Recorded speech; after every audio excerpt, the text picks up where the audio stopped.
Hey, how you doing? This is DJ Sabanjo, and yes, we finally got there. So today I'm moving on to part two, answering the question that Deborah Sawyer asked about how do you move a prospect who has shown interest to a point where they book a discovery or clarity session with you. So in the very first part, I basically shared with you a very simple way to do this when you have a situation where you connect with an individual one-on-one.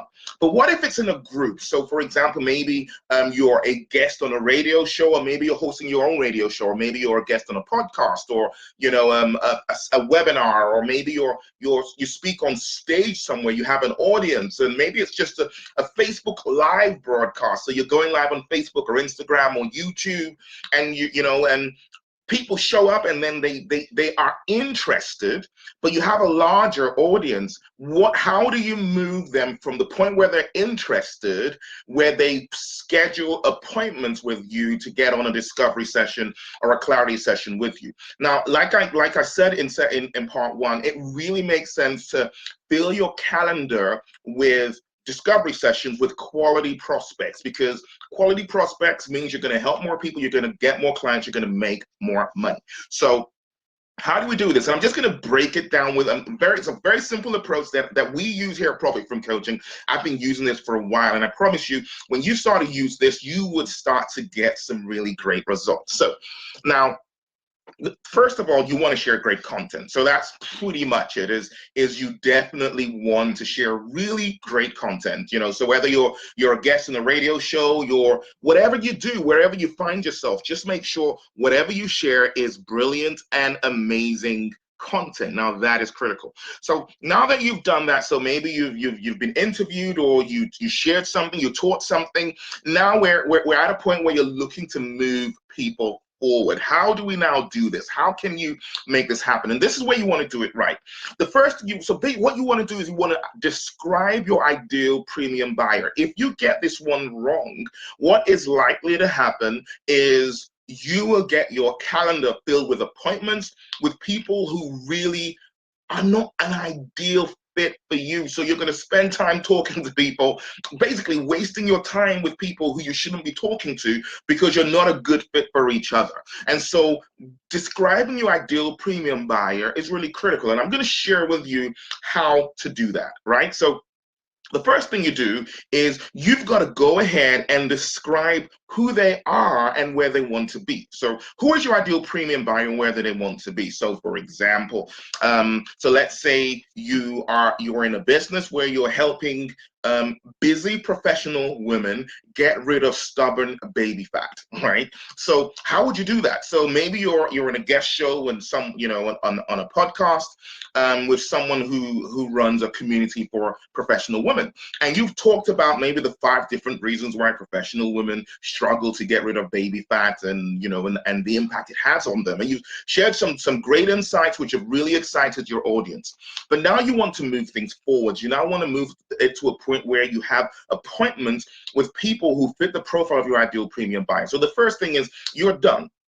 You would then say something like this. So, if you are listening to this right now and you are describe this person, you're a woman who's a professional, then you're really busy. Maybe you had a baby and maybe a couple of children, and you look in the mirror, you don't like what you see, and you've registered at the gym, but even though you're registered, you don't show up. You hardly go there. You just don't have the time to do any of this, and you're really struggling with finding a way to get rid of this, right? So you describe who they are and where they want to be. You want to be able to fit into your new dresses. You want to be in this situation. So who are they? Where do they want to be? You want to look like you looked when, a couple years ago, before you started having children. You paint a picture of who they are, where they want to be.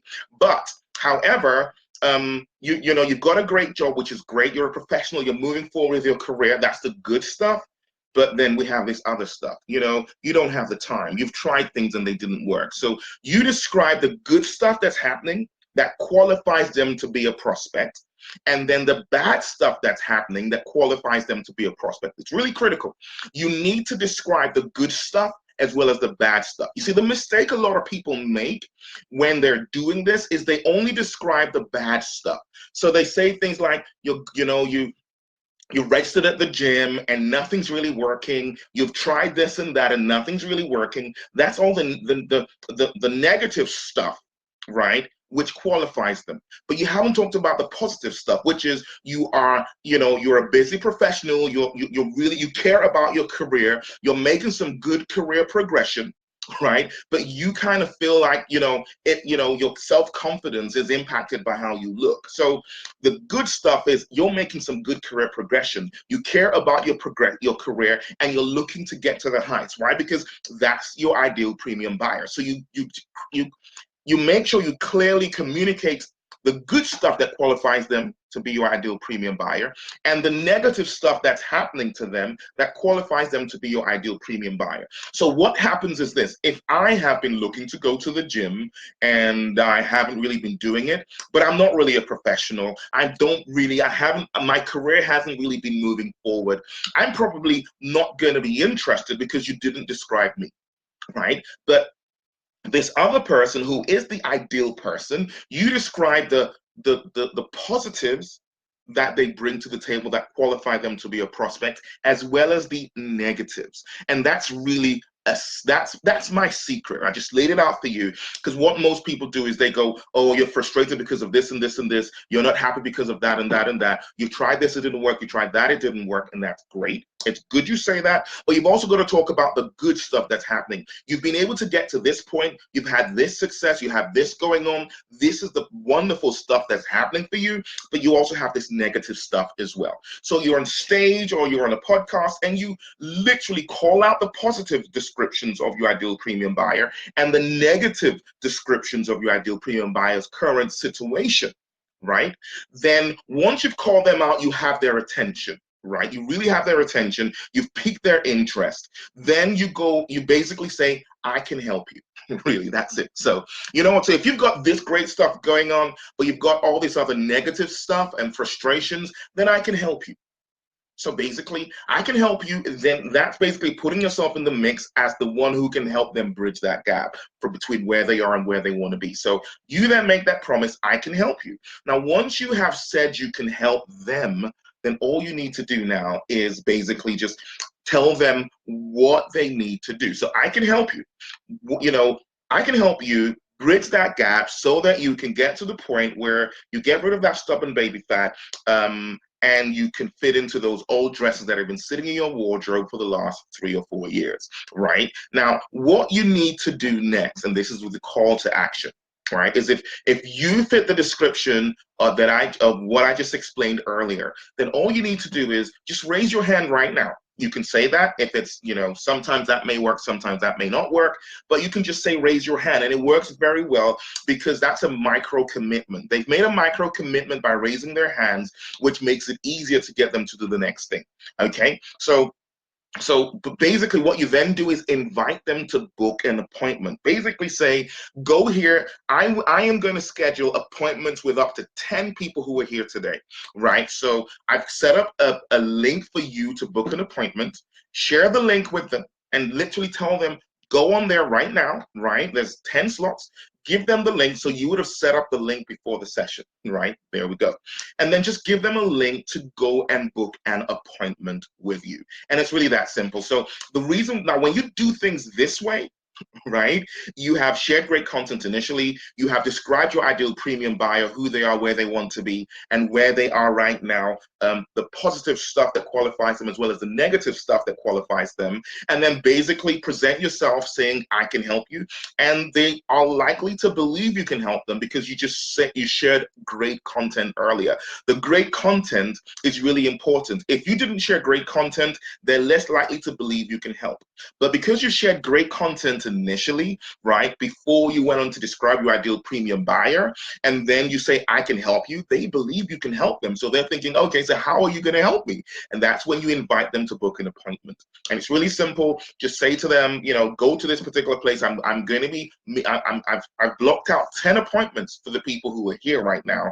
And just go here, tell them where to go, and share the link, and you will have a ton of people who will just go ahead and book appointments. The critical thing, though, is when you do it this way and when you do it properly, you will fill your calendar with quality prospects. And, it makes it fun. You don't want to be having discovery sessions with people who you shouldn't be having discovery sessions with. But when you're having them the right way with the right people, it's great fun. You enroll clients and they're excited to get there to spend the time with you, and so are you.